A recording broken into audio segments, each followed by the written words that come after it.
Chapter 71 Annihilation, Instant Kill. You are listening at novelfull.audio. Put your hands up, hold your head and squat down. That the car door opened, and as soon as Logan got out of the car, the dark muzzles of the guns were all pointed at him. Hey, don't be so nervous. Logan looked at the red dots of the infrared scope on his body and said, "Gentlemen, let's all calm down, sit down and have a cup of tea and talk." The leader of the SWAT waved the gun in his hand. "Don't play tricks, squat down quickly." Buzz, suddenly, a SWAT raised a device that looked like a flashlight and a bright blue light projected an image, which was Reed's face full of scars. He stared at Logan and said sternly, "Brother, I don't care who you are, and I don't want to know your past, but now, you have to pay the price for your actions." Obviously. Logan's act of releasing the prisoners has made the prosecutor angry. Logan looked at the image and smiled slightly. "Prosecutor Reed, you'd better stay in the infirmary. You can't get involved in what's going on outside." After that, Logan suddenly raised his gun. Bang! The piercing gunshots rang out, and the whistling bullets instantly smashed the projection equipment. Reed cursed and gradually disappeared. "Shoot!" Logan's gunshots made all the special police panic and quickly pulled the trigger. Bang, bang, bang. The fierce gunshots rang out, and the bullets splashed like rain. Logan quickly turned sideways and quickly hid behind the armored vehicle. The bulletproof steel plates on the car were swept by bullets, making a series of ding-dong sounds, but Logan hid behind the car leisurely. After a while, the gunshots gradually stopped, and the special police shouted, "I warn you one last time, put down your weapons, raise your hands and stand up. Otherwise we will have to use heavy firepower equipment." The special police next to him had already taken out the individual portable rockets. Such shells only need one shot to blow up Logan's entire armored vehicle. "Okay, no problem, I'll come out."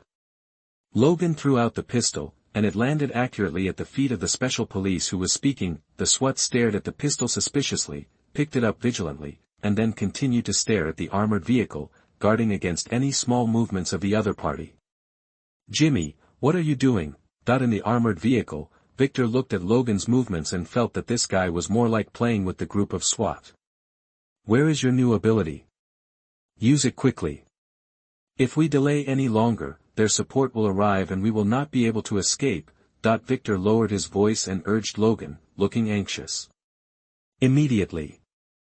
Logan smiled slightly and walked out from behind the armored vehicle with his hands raised. "Gentlemen, don't shoot." He stared at the group of SWAT with a smile, as if he had surrendered. His obedience made the SWAT not know what to do for a while.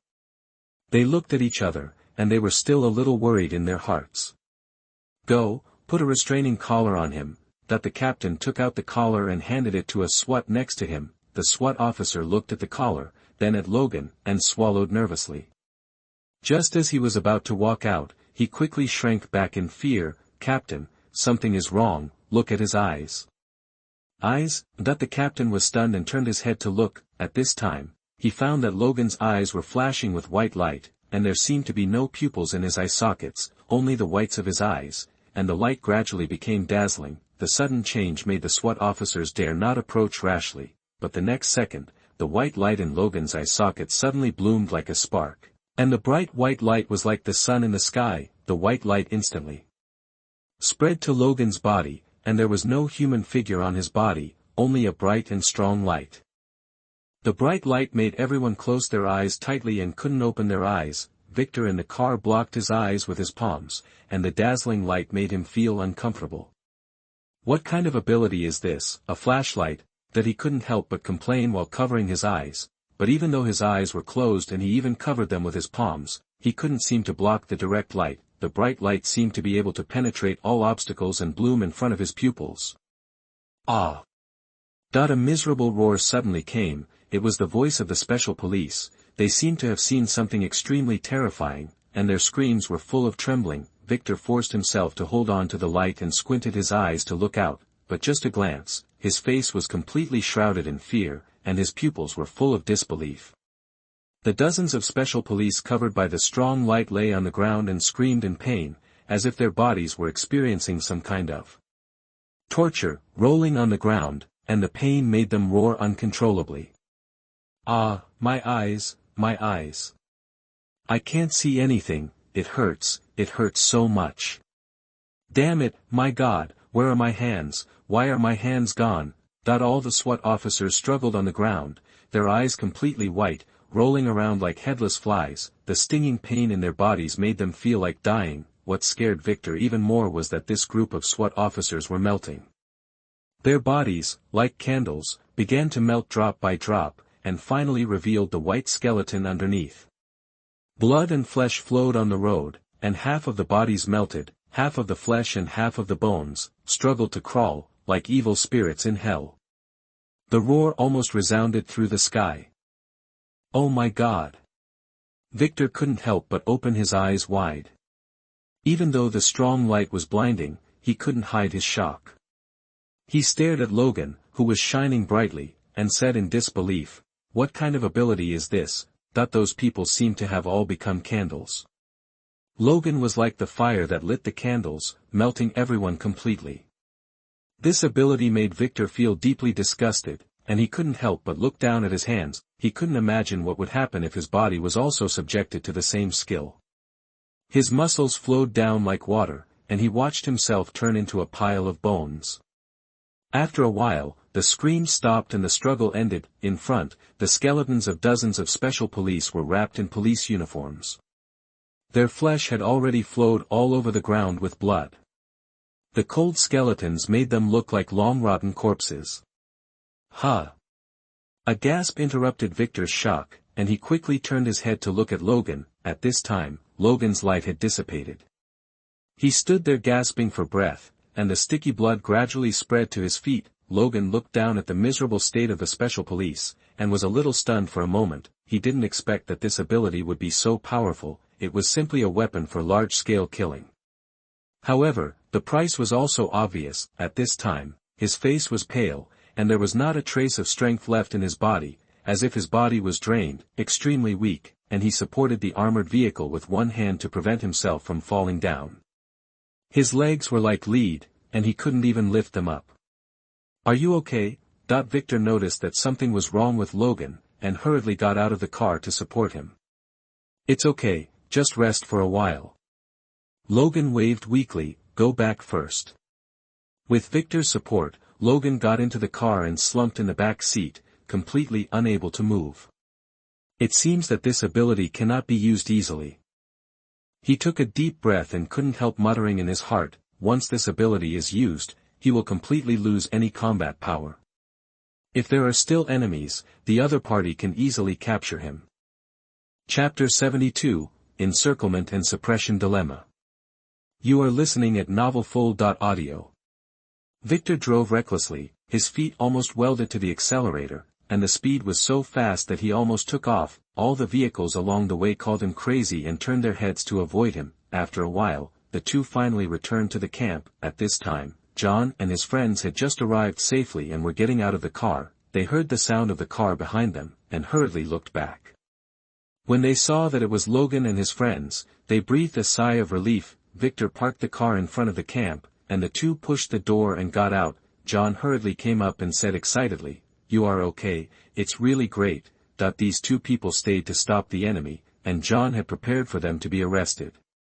He even planned to mobilize people to rescue them after returning to the shelter. Now seeing the two people return safely, the worries in his heart instantly dissipated, and he hurried to check whether the two were injured. "Thank you."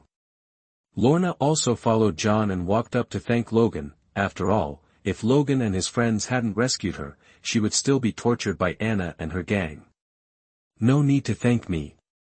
Logan waved his hand. After resting in the car, his physical strength had recovered a little. Now, except for his slightly pale face, he was fine. Looking at Lorna's emerald green hair, Logan smiled and said, "Your ability reminds me of an old friend." "Who?"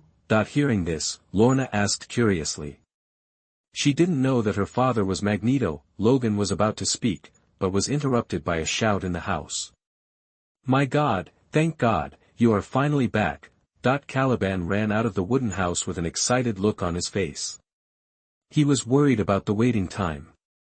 After all, those who could take them to the shelter had left. If they didn't come back, he didn't know where to take the professor and the children. However, just halfway through the run, Caliban noticed Lorna next to Logan. He was suddenly stunned, and his body couldn't help shaking. He sniffed at Lorna, frowning and said, "This smell is too similar." "Who are you talking about?" Lorna couldn't help but speak. The conversation between the two people made her confused. "Magneto." Logan smiled, "An old friend of ours." "Magneto?" Lorna murmured the name, and then shook her head and said, "I haven't heard of it. Can he control metal like me?" Logan was silent for a while, not knowing how to answer for a while, and finally smiled and shook his head and said, "Let the professor explain this to you later, now we have to leave here quickly." Although they got rid of the pursuers, the guys in the picket team had better noses than dogs, and they could easily lock their positions through the traces left behind. They had to retreat quickly. John nodded, walked into the house, and shouted, "Everyone, pack up quickly. We have to leave now. Hurry up." A group of children heard his words and took action.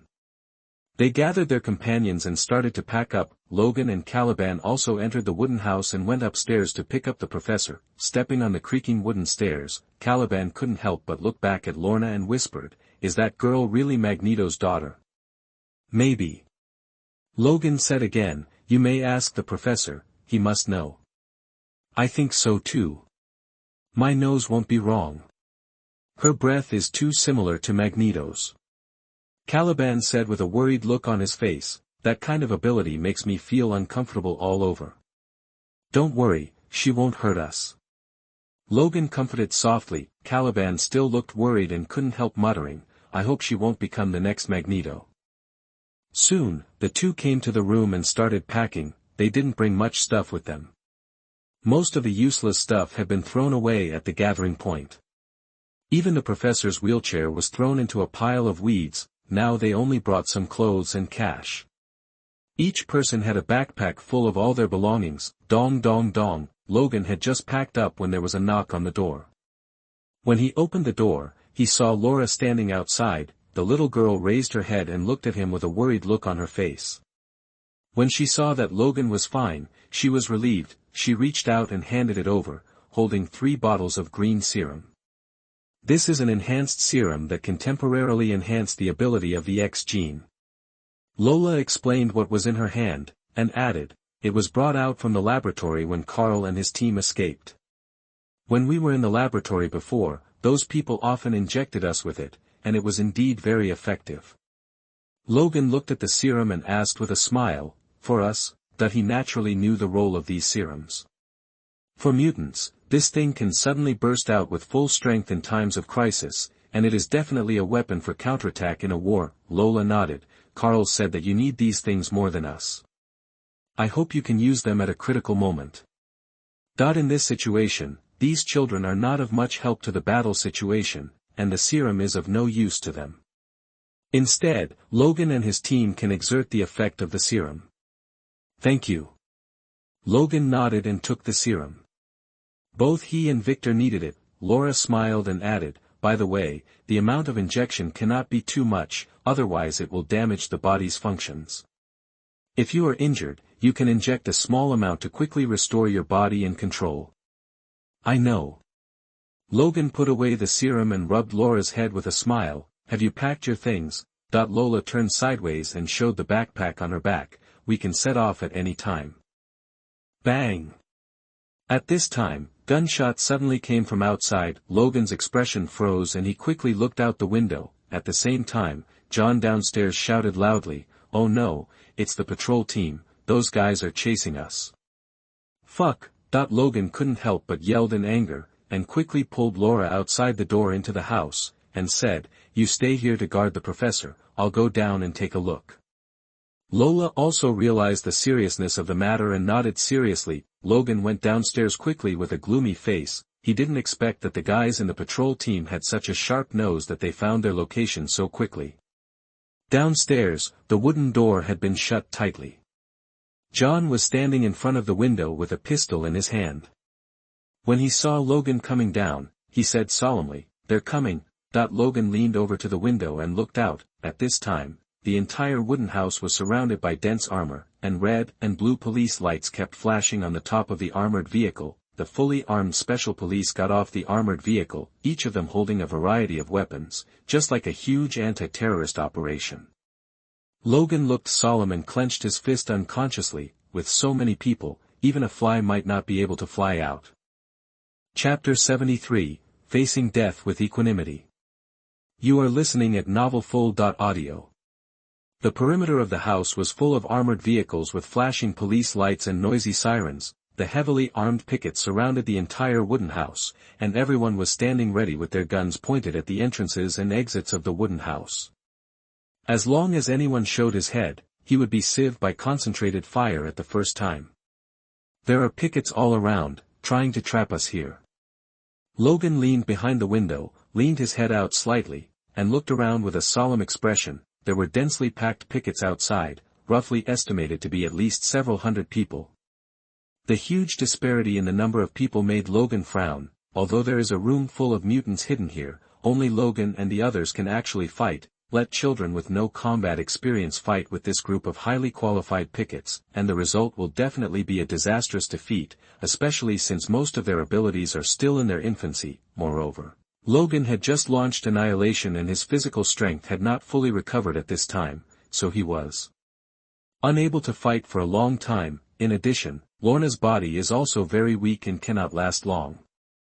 Damn it, that with no hope of escape, Logan couldn't help but curse, with a stern look in his eyes. There is really no other way, so I can only inject the serum and use Annihilation. But once he uses Annihilation under the eyes of so many people, his awakening of new skills will no longer be a secret.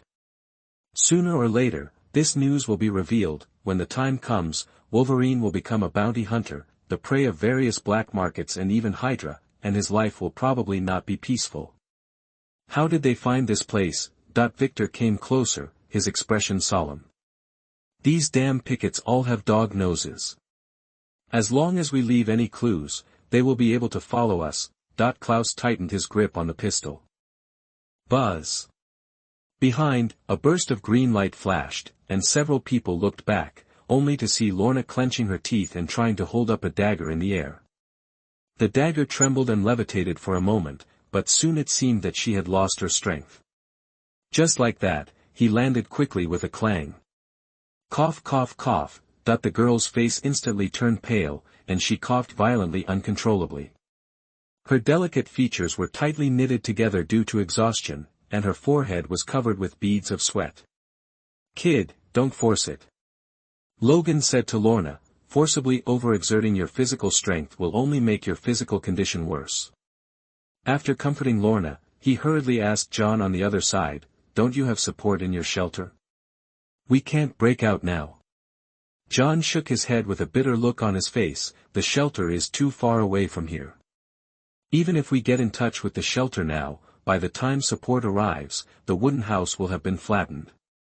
These words completely silenced several people in the room, and an atmosphere of despair quickly interweaved in the room. Without support, only death awaits everyone. At this moment, the noisy sirens outside suddenly stopped. The leader of the picket team held up an electronic horn and shouted to the wooden house, people inside, listen, you have been surrounded. Quickly put down your weapons, put your head in your hands and come out to surrender, otherwise there is only one way to die. Logan and the others looked at each other and did not respond to each other's words. If they surrender, there will only be one end, either they will be captured in a laboratory and used as experimental subjects for research, or they will be slapped with a restraining collar and spend their entire lives in prison. No matter which outcome, it will be more painful than death. I'll give you 1 minute, or we'll shoot. The leader spoke again, stretching out his arms and staring at the watch on his wrist. 1 minute passed quickly, and the team leader shouted impatiently, 1 minute is up, you asked for this, machine gunners, prepare. As soon as his voice fell, the men manning the heavy machine guns on the motorcycle turned their guns and pointed them at the wooden house. Get down quickly. When Logan saw this, his eyes suddenly shrank, and he waved his hand to tell everyone to lie down. Bang bang bang. As soon as he finished speaking, the machine gunner pulled the trigger without hesitation. The heavy machine gun spit out tongues of flame, and bullets poured out like a torrential rain. The powerful machine gun bullets instantly penetrated the wooden house. The walls were instantly riddled with holes, debris continued to fly, and dust flew everywhere. The sun shone in from the clear bullet holes, illuminating the house brightly. The wooden building shook violently, as if it would collapse at any time. A few minutes later, the gunfire finally stopped and the dust gradually dispersed. Logan, who was lying on the ground, couldn't help but let out a long breath. He quickly turned his head to look around, bent down to check on the others. "You are all okay?" "Bar. Fine." John and others raised their heads and shook their heads. They all lay down in time just now. The bullet did not hit anyone, it just passed over the body. Unluckily, it was scratched, but it was not serious. The children in the corner were all safe and sound, but the fierce gunfire still made these little guys feel extremely frightened. They hugged each other and shivered. The timid ones were scared to tears, but they didn't dare to cry loudly. No bit his arm and sobbed softly. "These damn beasts won't even spare the children." John had a sullen face and couldn't help but clenched his fist and pounded the floor hard. With so many children here, it was impossible for the pickets not to notice them, but even so, they still ordered the shooting without hesitation. They were really worse than beasts. If he hadn't dodged in time, John couldn't even imagine what the consequences would have been. "I think you should know that there is no way to escape." The leader of the patrol team outside raised the megaphone again and shouted, "And now it's just an appetizer. I'll give you another minute. If you don't come out, it won't be just these few shots." "Damn it!" Lorna stood up angrily, biting her red lips and said coldly, "I'll go and kill them." While speaking, her hands continued to gather green light. Some metal products trembled, but her face gradually turned pale. "Stop!" Logan reached out and pulled her back, shaking his head and said, "If you force your ability again, you will die here." Lorna's body can no longer withstand any overload. If she lets her go out, she may die of exhaustion before the enemy is completely eliminated. "What should we do now?" Lorna looked anxious. At this time, they had no other choice. Logan looked at everyone, then looked back at the group of children with terrified faces, took a long deep breath, slowly stood up, and said with determination in his eyes, "Then let me deal with them." "What are you going to do?" John noticed the look in Logan's eyes, which was a kind of determination to face death. "I have lived for 200 years, long enough, and silent enough. I should do more for the younger generation." Logan took a deep breath, a glimmer in his eyes, looked at the pickets outside, and said in an extremely cold voice, "It's time to let these damn beasts see what fear from the depths of the soul is." Chapter 74 Ability Exposed. Absolute control, kill hundreds of people instantly. You are listening at novelfull.audio. Logan took a deep breath and slowly walked towards the door. "Although I understand that my abilities may be exposed, there seems to be no better way at the moment. If I don't take action, I'm afraid everyone will die here." However, at this time, an old voice came from upstairs, "Logan, let me do it." Everyone looked back and saw that Charles was being helped downstairs by Laura and Caliban. He was nearly 100 years old, his body was trembling, his arms were shaking unconsciously, and his wrinkled face was covered with age spots. "Professor," Logan looked at Charles in surprise, his brows knitted together. He knows the professor's ability. If the professor takes action, these people outside will not be a problem at all, but the problem is that Charles's Alzheimer's disease has become more and more serious in recent years. He must use drugs to maintain consciousness. It is difficult to control his abilities and it is extremely easy to lose control. We must know that once an out-of-control outbreak occurs and is not contained in time, it will only bring greater disaster. Logan, your newly awakened ability must not be seen by so many people. Unless it is absolutely necessary, do not expose it.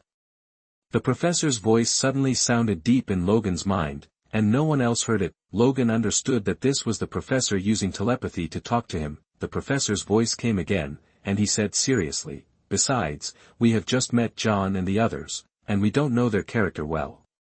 If your story is spread, I'm afraid it will cause a lot of trouble, so let me do it."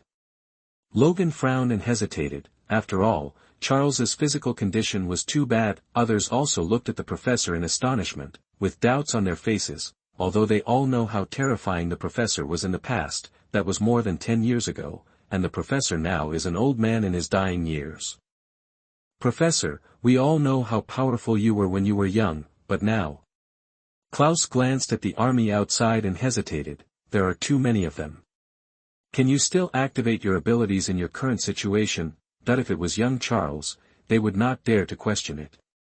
As for now, no one would believe that such an old man could deal with hundreds of heavily armed pickets. Charles smiled slightly and said, isn't there also an enhancement serum? I believe that thing is enough for me to solve these troubles. Don't worry, as long as I restore my abilities a little, it will be more than enough to deal with the guys outside. Professor, are you sure? Logan hesitantly handed over the serum. The enhanced serum can indeed allow mutants to recover quickly. In theory, a small dose of injection will not cause any big problems, but it will definitely have some negative effects. At the professor's current age, even a small impact may cause irreversible damage to him. Charles nodded lightly and smiled. Logan, I am old, but I am not useless.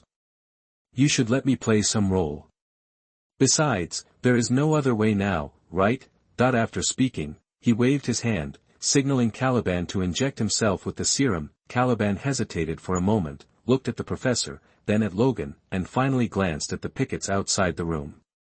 In the end, he could only nod with a helpless sigh, took the serum, stuck it on Charles's neck, and injected it 1/3. With the injection of green serum, Charles's rickety body quickly became rosy with the naked eye, and his entire spiritual temperament seemed to come alive at this moment. The deep blue eyes shrank quickly, as if from a flame that was about to go out at any moment. It completely burned into a cluster of flames. The power of the crazy increase made Charles exhale a long and comfortable breath, with a face intoxicated as he sensed the gradually active X gene in his body. This feeling was really fascinating. The familiar feeling is back. Charles clenched his fists slightly and spoke with a relieved expression. This was the happiest day he had felt in his career for more than 10 years. It was as if everything in the world was back under his control. They're coming. John suddenly pointed out the window, his expression changing. The pickets seemed to have given up on machine gun fire, and instead dispatched several troops to approach the wooden house from all directions. They saw that they were only about 100 meters away from the wooden house. It seems they want to catch a few alive and take them back. Klaus revealed the intention of these people in one word and kept chattering. Yes, we have a lot of little guys here. In their eyes, they are perfect experimental subjects. Their laboratory is in great need of little ones. Shut up, Klaus. Lorna glared at Klaus fiercely, and then quickly comforted the children. Don't worry, we won't let these bastards take you away. But even so, the sounds of sobbing from the children continued to be heard. The laboratory was the source of nightmares for them, and the atmosphere of fear spread rapidly. Klaus realized that he had talked too much and quickly shut up. The episode here did not have any impact on Charles. He closed his eyes tightly and carefully felt the power flowing in his body, with intoxication written on his face. Professor, are you okay? Logan looked at Charles worriedly. He could feel the turbulent aura in Charles's body, and he was a little worried that the professor could not control these powers. Never felt so good. Charles slowly opened his eyes. There was no longer any fatigue in his blue eyes. He stared at the army outside with vigor. Deep in his eyes, he seemed to be a little eager to try. He couldn't wait to test this long-lost strength. Thinking, he stretched out his fingers and put them on his temples. His mind quickly emptied, and he closed his eyes slightly. His thoughts were like invisible sound waves scattering, and everything around him seemed to emerge in his mind, those heavily armed special police pickets, those powerful armored vehicles, and even the small insects shivering in the grass all appeared in the back of his mind. These things are like puppets on strings. As long as he wants, he can even make them make any movements he wants. Now, he is like the god of this world, dominating everything here. What a nostalgic move. Caliban, who was on the side, supported the professor and couldn't help but sigh when he saw Charles's actions. When was the last time you saw Charles doing this? He couldn't tell. It was a long time ago anyway. and seeing Charles's movements now gave him a feeling that the memory deep in his mind overlapped with reality. At the same time, the pickets outside stopped in unison, squatting on the ground one by one, looking around warily. At this time, they all felt that there seemed to be a pair of dangerous eyes in the dark, watching them from an invisible place. This feeling was like being followed by a wild beast that could pounce on them and bite them at any time. The strong uneasiness in their hearts made them squat on the spot and look around, frowning. "Captain, something seems not right." One team member couldn't help but speak, and the uneasiness in his heart became stronger as time went by. The leader who was walking at the end of the team had the same feeling in his heart. But after checking around, he found nothing strange. He frowned and said, "What are you afraid of? They are just a group of beasts trapped in a cage. There will be nothing wrong with them." Threatening, "Keep pushing forward, try to keep as many people alive as possible." "Yes." The team members responded in panic, then stood up again and continued towards the cabin. But as soon as he took 2 steps, his body suddenly froze. Behind the bullet holes in the wall of the wooden house, he vaguely saw a pair of old blue eyes. The deep eyes were like blue-black holes, as if they could swallow everything. Buzz. The next second, there was a sudden buzzing in his mind. It was as if all his consciousness had been wiped out at this moment. His mind went blank and he froze on the ground. Not only him, but also his team, all stood upright on the spot, as if they had become several living wooden stakes. When the captain who was standing in the distance controlling the battle situation saw this scene, he couldn't help frowning, picked up the communicator and shouted loudly, "Group 3, what's going on? Keep moving forward, don't stop without my order." But what responded to him was silence. The entire team members seemed to have not heard his words at all, and just stood there blankly. Seeing this scene, the captain suddenly felt a little uneasy in his heart. Just as he was about to send someone over to check, an even more frightening scene appeared. Other teams also stopped one after another. After a while, all the teams seemed to have completely turned into wooden figures, standing there blankly, and there was absolute silence outside the wooden house. Through the bullet holes in the wooden house, John kept glancing at the picket SWAT policemen who looked like wooden men, with an expression gradually astonished. They all stopped. He understood that this was all due to Charles. For a moment, he was in awe of the old man with his eyes tightly closed. At the same time, there is also some fear.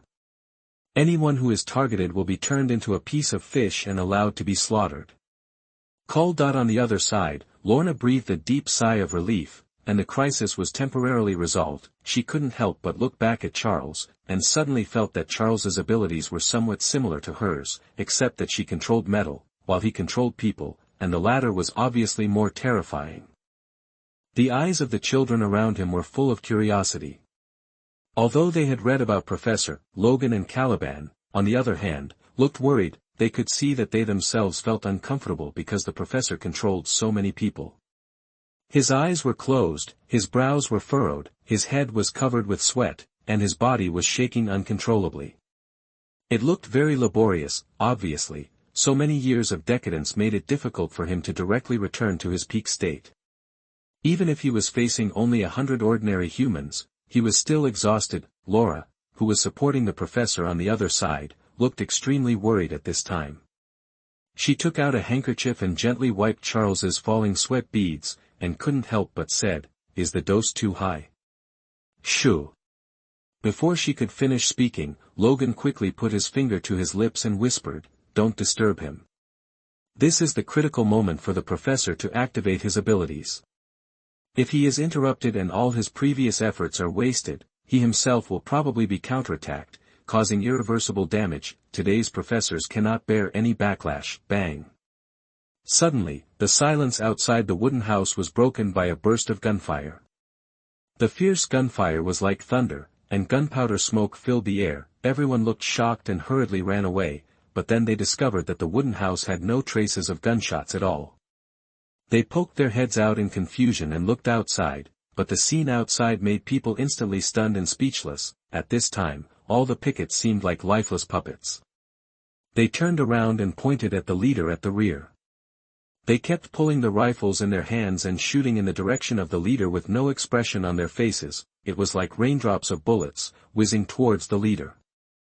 Fark, that the leader was shocked and realized that these people were controlled. He rolled over and hid behind the armored vehicle, avoiding the baptism of this round of bullets. At this moment, he was completely panicked.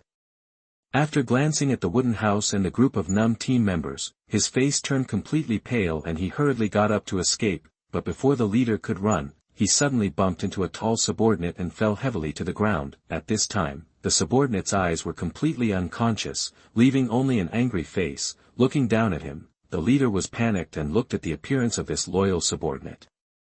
He realized that there must be a psychic mutant in the wooden house. He controlled all his soldiers. At this moment, these subordinates became his enemies. In an instant, the leader's face was ashen, and the whole person couldn't help trembling. At this moment, he understood that the current situation was no longer under his control.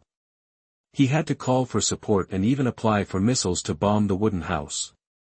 Psychic mutants are always the most disgusting and fearful mutants. After the leader glanced at the wooden house in panic, he quickly got up from the ground and ran back without hesitation. As soon as he stood up, he found that all the soldiers had surrounded him. The soldiers looked numb, like puppets without any consciousness, silently forming a circle to trap themselves in the middle and constantly approaching him. The rifles with all the bullets in their hands were thrown away, and they approached the leader with bare hands. After a while, the leader was completely trapped by them on the flat ground of less than 1 square meter, surrounded by dense pickets without leaving a gap. What are you going to do? That the leader was completely panicked, shouting with fear, and even because of fear, his voice couldn't stop trembling, but no one gave him any response. Hundreds of eyes just stared at him, without any emotion. Wake up quickly, that the leader roared in despair, and couldn't help but slap a member of the picket in front of him hard. The heavy palm force instantly made the team member's face turn red, but he still did not react and continued to stare at the leader in a daze. The next moment, everyone reached for the pistol holsters on their waists at the same time. Everyone's movements were like a pre-programmed program. Neat and uniform, and such neat movements even had some weird beauty. Click. All the soldiers pulled the bolts to load their pistols. Looking at these hundreds of pistols, the leader was completely panicked and stepped back subconsciously, but just after taking 2 steps back, he bumped into the dazed team members behind him, and bounced back again as if he was electrocuted. The fear in his heart almost drove him crazy. Soon, those team members raised their loaded pistols, but they did not aim at him, but all raised their heads slightly and put the muzzles of the guns against their chins. Don't, that the leader roared in horror, and his lower limbs couldn't help trembling. Bang bang bang. The only response to him was fierce gunfire. All the bullets instantly penetrated the heads of these team members. Blood and brain matter spurted out from the top of their heads like a volcanic eruption, as if a bloody rain had fallen. The warm red blood splashed on the leader's face, dyeing him completely red. The surrounding soil also turned into a pool of red soil because of the irrigation of blood. The strong smell of blood spread and could not be dissipated for a long time. Bang bang bang. These suicide team members fell to the ground one after another, and their bodies lay on the ground in rows, like a mass grave. Looking at this horrific scene, the leader's legs softened and he collapsed to the ground, almost going crazy, and this scene really scared John and the others in the room. Everyone's breathing could not help but stagnate, and they turned back to look at Charles in horror again.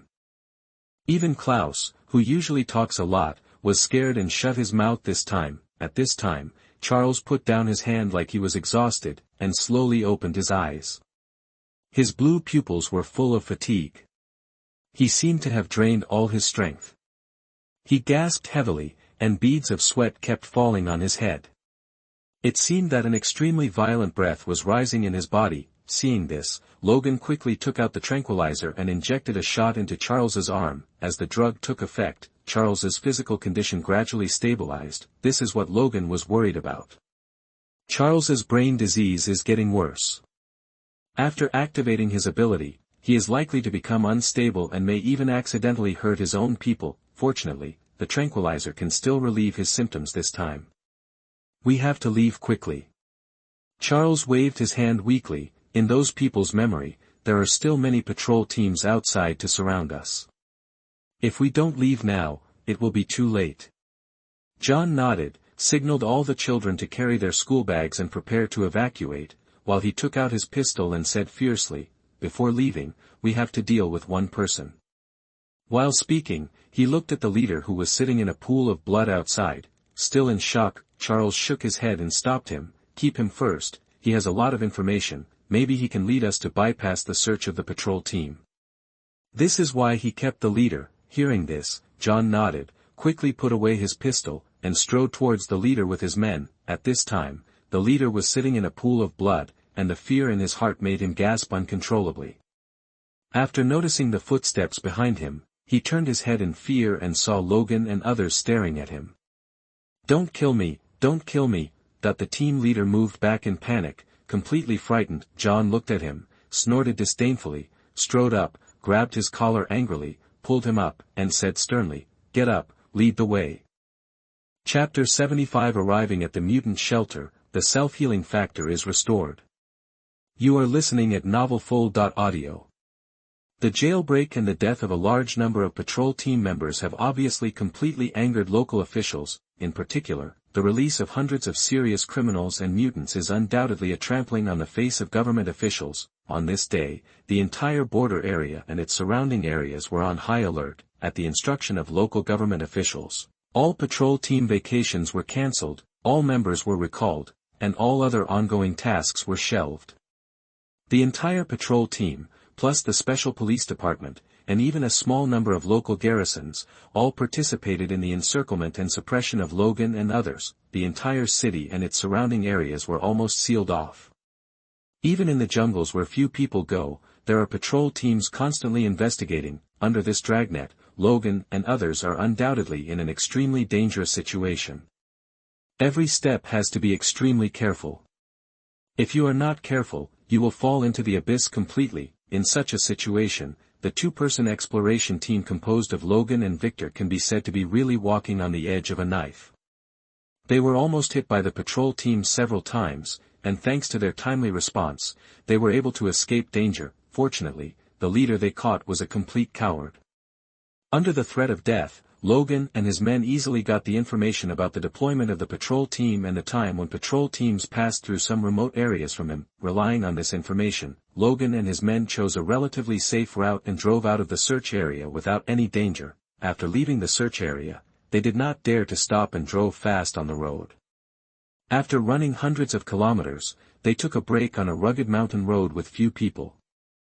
"Now you are safe, there is no point in keeping me. Can you let me go?" That the leader who was pressed in the back seat of the car looked at Logan and John sitting on both sides carefully and spoke tremblingly. Logan did not speak, but just glanced at John, indicating that he should make a decision. John nodded very readily, pushed open the car door, and said lightly, "Let's go." The leader was stunned when he saw this, as if he didn't expect Logan and the others to let him go, and he didn't come back to his senses for a while. On the other side, Logan stretched out his steel claws and cut the ropes tied to his hands and feet. The leader looked at his suddenly relaxed hands and feet, and then looked at the car door. His eyes suddenly flashed, and he ran out of the car without hesitation, running wildly on the road as if escaping, as fast as a cheetah. Suddenly, a dagger pierced his chest from the back, and the stinging pain of a broken heart made him stop immediately, and he looked down at the tip of the sword emerging from his chest in disbelief. Crack! Lorna in the car stretched out her hand, and the dagger flew out of the leader's chest and returned to her palm. Looking at the red blood on the dagger, she snorted softly, "You can go now." As the dagger was recalled, the leader's chest spurted out hot blood. When he was left behind, he couldn't help but look back at the vehicle behind him. His vision gradually blurred, as if he was cursing this group of people for not keeping their promises, and then he fell heavily to the ground, and the blood completely dyed the ground red. "We are not breaking our promises. He is really gone forever." Logan looked at the corpse, smiled and shook his head, took a piece of paper and handed it to Lorna, indicating that she should wipe the sword. What a humorous cold joke. Lorna wiped the dagger carefully, never letting the dirty blood remain on her sword. Since he ignored the children and ordered the wooden house to be shot, he was doomed to end up like this. John snorted coldly. They have never been a charity organization. How could they really let go of such a scum who didn't even let go of the children? They will not be merciful to their enemies. After solving this problem, Logan and his men got off the car. On the flat ground on the other side, the children gathered together to simply replenish food and water. Because they had just experienced a life-and-death escape, the psychological fear made these children unusually well-behaved. They ate their food honestly and even spoke less. "Everyone, it's time to get on the road. We still have a long way to go."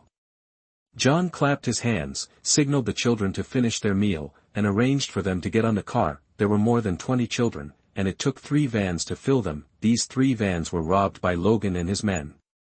After all, they were escaping, and driving the bulletproof car of the patrol team was too conspicuous, so Logan, Victor and John rushed to a car dealership in the suburbs and robbed 3 vans. In fact, it can't be said to be robbed. Before leaving, John left more than 10 patrol guns to the people in the car dealership. The price of those things on the black market is much higher than these 3 vans. After calling all the children into the car, Logan and Victor sat in the driver's seat and the co-pilot seat of the lead car respectively. They were responsible for the professor and 6 or 7 children in this car. Behind, John and Lorna were in charge of one car, and Klaus and Caliban were in charge of another. Except for refueling, the 3 cars almost never stopped and rushed to the shelter in Canada at full speed. As John said, the journey to the shelter was very long, and in order to avoid pursuit, they could only walk on the rugged mountain road, try to avoid the mainland, and avoid contact with the police who were checking. Finally, the vehicle drove into the big forest in the north and kept shuttling through the woodland. Alberta. In the main driver's seat, Victor noticed the road sign on the side of the road and almost subconsciously recited the place name on the road sign. He couldn't help turning his head and smiled at Logan. "Jimmy, we are back in Alberta." Alberta. This name made Logan feel a little dazed. In the back of his mind, the memory belonging to Wolverine kept replaying the past because of the appearance of this place name, Alberta, that farm in Edmonton, and that bloody night. This is definitely the most unforgettable place in Wolverine's life and the starting point of his legend. The story here is really unforgettable. I never thought we could come back here. Victor looked at the surrounding environment, couldn't help laughing, and said with some emotion, "I really don't know if the farm at that time is still there. Even if it is here, it probably belongs to someone else. I don't know who Mr. Howlett inherited it from." Logan looked out the window and spoke calmly. Although he had not personally experienced that past event, he had a deep memory of Wolverine's past. "You'll know when you have time to go and see it." Victor smiled and shrugged. "When we come to the shelter, I think the safety problem will be much smaller. I believe we will have time to revisit our old place." Logan couldn't help but turned around in surprise and asked in disbelief, "You actually want to go back?" This farm left Victor with a bad memory. All he felt here was humiliation and injustice. Logan thought he would hate this place. "Why not?" Victor smiled at Logan, and then breathed a deep sigh of relief, as if he had looked away, and as if he had said goodbye to the pastime completely. He smiled and said, "Time will smooth everything out, won't it? Including me. I have been humiliated, and the person who humiliated me has long since passed away. Even if I want to hate him, I don't know who to hate." Logan looked surprised. He really didn't expect Victor to be so open-minded, but if you think about it carefully, for them, that happened nearly 200 years ago. 200 years is enough to make up for any trauma. Just as Logan was sighing, the voice of John from the car in front suddenly came over the intercom. "Everyone, we're getting ready. It's in the woods ahead. It's finally here. I'm almost suffocating in the car." Caliban's response came out immediately, and from his voice, it was not difficult to hear the joy in his heart. Obviously, this whole journey was really torture for him. After putting down the walkie-talkie, Caliban couldn't help but sniff it, his eyes flashing with excitement. "It seems that your shelter is indeed safe. I feel the scent of many mutants. I haven't smelled so many of the same kind in a long time." Klaus, who was next to him, couldn't help but smile when he saw this, and said, "Your sensing range is not small. It seems that it will be much easier for us to find mutants in the future." After talking along the way, Klaus also learned about Caliban's ability. This ability to search for mutants is indeed useless for combat, but it is indeed a unique skill when used to search for mutants. Under the leadership of John, the convoy passed through the dense woods in front and finally stopped at a small farm by the river, surrounded by mountains and forests. The air is fresh, the birds are chirping, the place is remote and quiet, and it feels like a paradise. Logan parked the vehicle and looked around at the beautiful scenery. He couldn't help but think that if no one disturbed him, it would be a good choice to retire here. Everyone opened the car door and got out of the car, and stretched their bodies happily by the river. Running all the way made their bones creak when they moved. At this time, a group of people suddenly rushed out of the farm.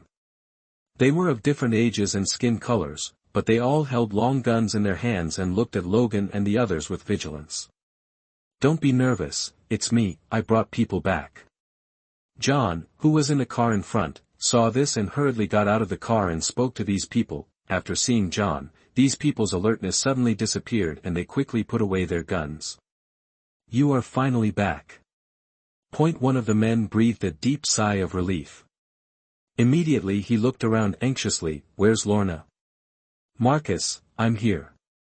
Lorna pushed the professor towards Marcos. After seeing that Lorna was safe and sound, Marcus breathed a long sigh of relief, and then he let go of his worries. He immediately looked at the professor and asked in surprise, "Is this the Professor X you mentioned in the email?" Before returning, they sent an email to the shelter to inform them of their experiences along the way and asked them to prepare a place for Logan and others. "It's not just professors." Lorna smiled and introduced Logan, who was coming from behind, and Wolverine, Logan. "Guys, welcome to join the shelter." Marcus enthusiastically went up to shake hands with Logan. "I hope you can adapt to the environment here." He had already heard about the names of Wolverine and Professor. "Thank you for taking us in." Logan responded with a smile. Marcus waved his hand quickly. "We are all members of the tribe, so there is no need to be so polite. The purpose of our shelter is to protect the tribe. The more mutants who join, the better."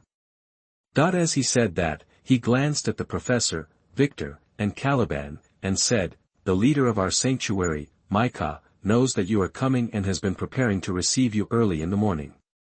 I will take you to meet him first." Logan nodded, "Okay." It is obviously necessary to come to other people's territory and meet the leader here. In his words before traveling, it is to pay homage to the mountain gate. Even if Marcus didn't say it, he would still bring up the idea of meeting the leader. Marcus nodded happily, turned to Lorna and said, "I'll take them there first, and you take care of these children." After saying that, he led Logan and others into the farm, came to a small building in the center of the farm, and met Micah. "Wolverine, I finally meet you. Your legendary experience sounds as legendary as a history book." Micah is a bearded man with sharp eyes, like a rancher wearing a cowboy hat. He shakes hands with Logan enthusiastically, then he turned to look at the professor in the wheelchair. "Professor Charles, it's great to see you. You are simply my idol. I have read some of your research works on the X gene. Although it is a bit obscure, it has definitely opened a door to my understanding of the X gene, and you can even be regarded as my teacher." Seeing Micah's attitude, Victor couldn't help but lean into Logan's ear and said with a smile, "You have so many fans. You can meet them here. You can see them everywhere." Logan rolled his eyes, signaled him to stop talking, and then responded with a smile, "Thank you for taking me in. If there is anything I need at the shelter in the future, you can just ask. As long as I can help, I won't do anything. Will refuse.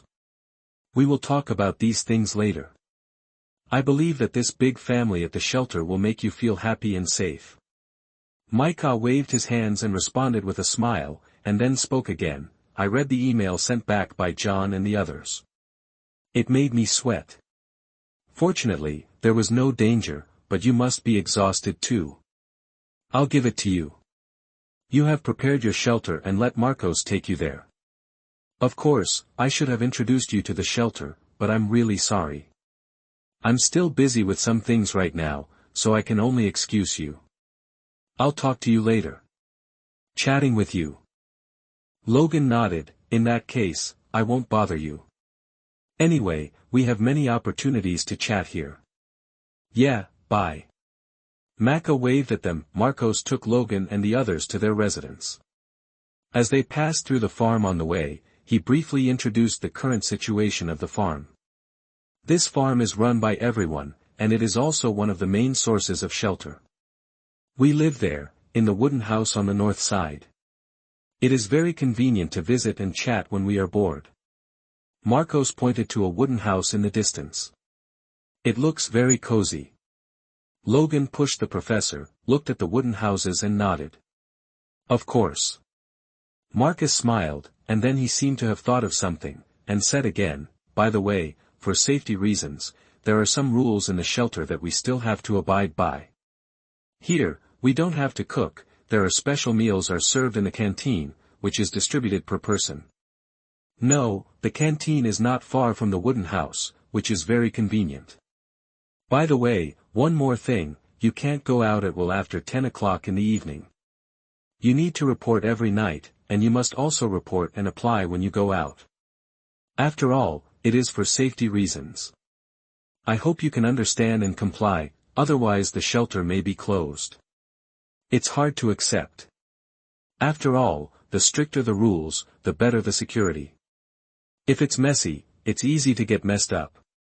Marcos pondered the rules for supplementing the shelter. Logan nodded repeatedly, don't worry, we won't break the rules. Marcus smiled and nodded, and soon led a few people to a duplex wooden house. He pointed at the wooden house and said with a smile, this is your future home. I wish you a happy stay. You have a good rest first, and I will no need to interrupt, see you at dinner. Good. Logan nodded and looked at the wooden house up and down. The structure of this wooden house was good, he liked it very much, and it was at the edge of the house.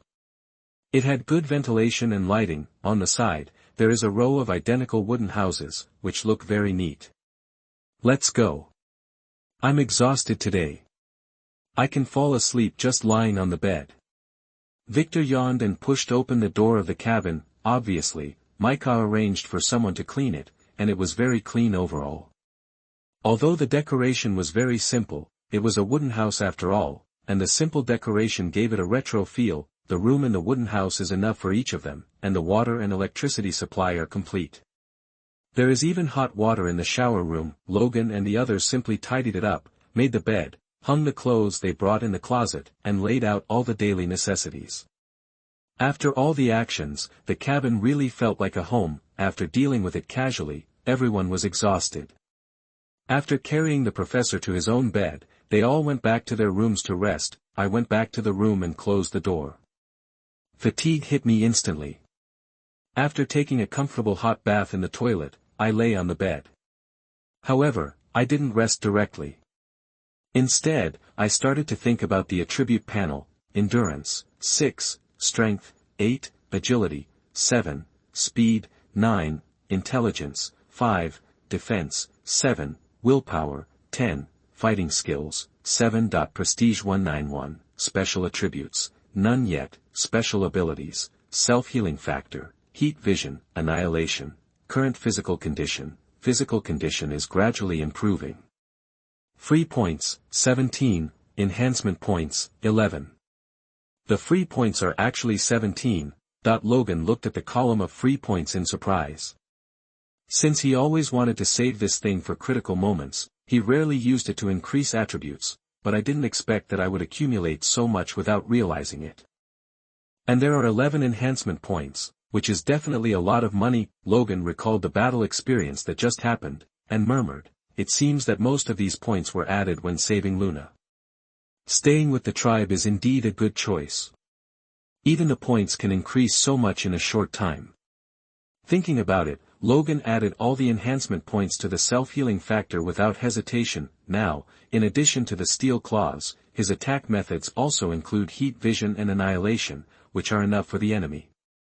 Instead, the self-healing factor in defense urgently needs to be enhanced. As the points increase, a sense of pleasure instantly fills the whole body, just like jumping into a pool suddenly on a hot summer day, feeling comfortable from the inside out, and the soreness of the whole body gradually dissipated. Logan couldn't help moving his limbs, and the corners of his mouth couldn't help but rise. At this time, he noticed that the physical condition on the panel had also changed. The physical condition is normal, and the X gene is gradually recovering. Looking at this line of words, Logan's heart was shocked. This means that his self-healing factor is about to return to its peak. Chapter 76, Crazy Points Edition, Hexagonal Attributes. You are listening at novelfull.audio. Feeling the comfort from inside out, Logan let out a long breath of comfort. He knew very well that his self-healing factor would soon return to its peak state. When the self-healing factor is fully restored, coupled with the skills of thermal vision and annihilation, at least self-protection will be no problem. Google search twkan.by. Then, there will be no need to be so timid as now. This kind of life like a street rat should also come to an end. Logan's mouth corners raised, and then his eyes shifted to the new ability of annihilation. The last time he awakened thermal vision, he broke through 10 points of prestige. As for the awakening of annihilation this time, Logan believed that it was because the prestige broke through 100 points, but he was not sure. After all, the prestige value grew too fast at that time, and he did not notice at what point the new skill was awakened. But if it is really a new ability awakened when breaking through 100 points, then it is 10 times more than the last time. By analogy, the third awakening of a new ability requires 1,000 points of prestige, and the fourth is 10,000 points, and the fifth is 100,000. Thinking of this, Logan suddenly collapsed. According to this inference, even if he obtains the prestige of all mutants in the world, he may not be able to awaken a few skills. For a moment, Logan was a little disappointed. Not to mention the tens of thousands of prestige points later, he has not even broken through 1,000 points of prestige. After all, it is less than 200 points now, and the hope of awakening the third ability seems to be invisible in a short time. After a long breath, Logan couldn't help shaking his head, but soon regained his confidence again. Awakening ability is secondary. The important thing is the enhancement points and free points. These two items are the absolute factors that affect one's combat power. As long as there are enough points, one has the possibility of unlimited evolution. Enhancement points can enhance one's abilities infinitely, such as heat vision. If enhanced to a certain extent, the heat vision released can even penetrate the entire sun. Once annihilation is enhanced to the extreme, Logan believes that the entire universe, no, all life forms in all parallel universes, are all in his control. As long as he is willing, all life forms will be completely melted under annihilation. And all of this requires enhancement points. Without enhancement points, all his skills, including the self-healing factor, can play a very limited role. The number of abilities is not the key, but the power of the ability and the proficiency of control. As long as it is enhanced to the extreme, even if only one ability is relied on, he can also break out of his illustrious reputation. You should know that Omega mutants usually reach the ceiling with a single ability, but just like that, they are also top-level existences. Similarly, the same is true for free points. As long as you accumulate free points and enhance your own attributes, once you enhance to a certain extent, you can also achieve a qualitative leap. Even if you don't rely on mutant abilities, he can even become a god on Earth with just physical fitness. The increase in points is a visible and tangible improvement. As for new abilities, Logan thinks it is better not to expect too much. I was lucky the first 2 times and awakened good abilities, which is indeed exciting, but these things are likely to be random. If you blindly pursue new abilities, and wait until the next time you finally get 1,000 points of prestige, the awakened ability is useless. For example, the kind that makes you grow thorns all over your body, it will be really disappointing. So points are the main way to enhance yourself in a short period of time. Thinking of this, Logan locked his eyes on the 17 free points. These free points have been stored before. Except for the time when he rescued Laura, he was reluctant to use the rest. Now that he has entered the shelter, he is safe in the short term and does not need to consider too many emergencies.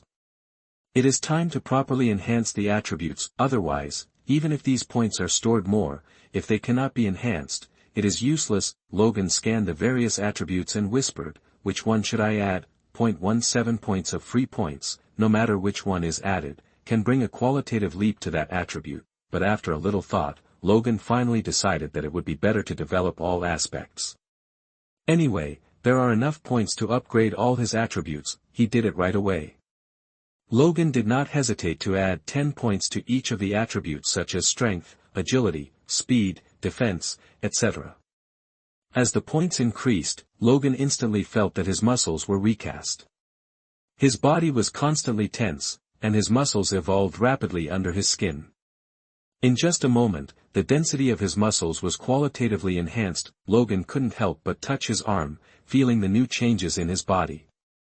At this moment, the huge biceps felt as hard as iron. Looking at the situation on his body, he couldn't help but smile. Now his body density can completely resist the shooting of most small-caliber pistols. Bullets with less penetrating power can't break through his body at all, and will only be stuck in the muscles. In addition, the increase in strength is also very obvious. He can clearly feel the surging power in his body, like a volcano ready to burst out, as if there is endless strength in his body. He looked around and saw a section of steel pipe in the corner of the room. He couldn't help but step forward and hold it in his hand. With a little force, 5 clear palm indentations appeared on this smooth steel pipe, and he didn't even use much force. In addition, the increase in speed was also very significant. He walked to the window, opened the curtains and looked out at the beautiful mountain forest. The birds flashing in the sky seemed to him much slower than usual, as if they were clicking. Just like the slow playback, Logan could clearly see the movement of its wings and its flight path. In the distant flowers, he could clearly see the wings of each bee. Many details that were usually difficult to detect were clearly visible in this slow playback, and not only the eyes can see clearly, but even the hearing has become stronger due to the increase in agility. The chirping of the chicks in the bird's nest on the distant tree also seems extremely clear at this moment. Suddenly, he stretched out his hand and squeezed, and a noisy fly was instantly caught between his 2 fingers. Looking at the fly struggling between his fingers, Logan smiled happily again. Nowadays, both physical fitness, senses and speed have been improved at least 3 times compared to before.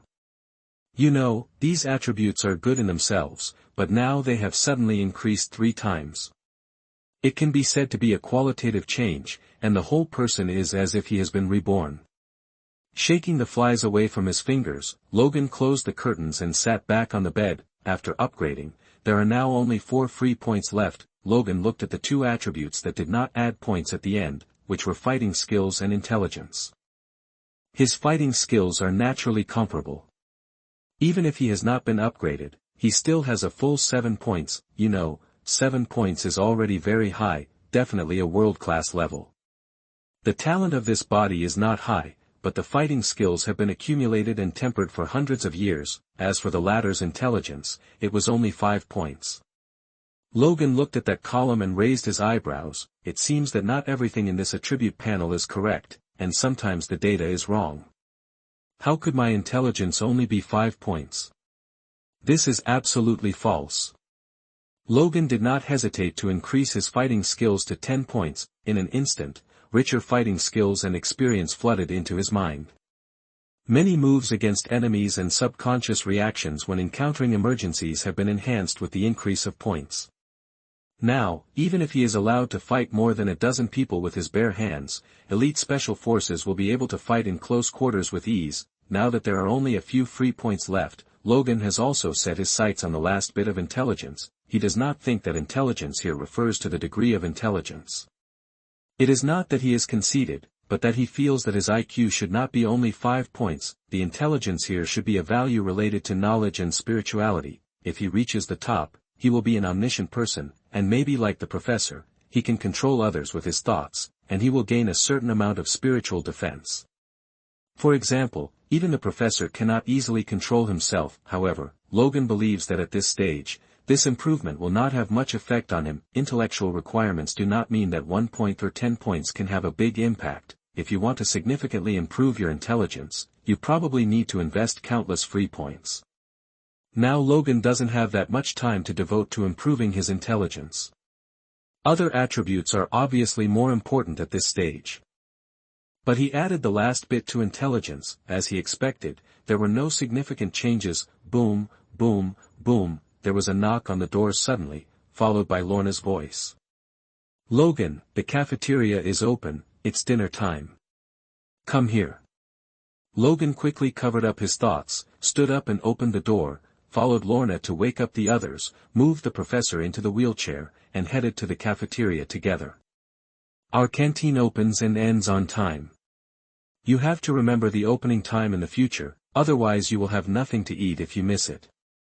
Lorna led the way, while not forgetting to look back and remind a few people. Under her leadership, several people came to the so-called canteen. It was a very simple place, made entirely of iron sheets. Although it was built very large, the facilities were very simple, with only rows of tables and chairs, and almost no decorations.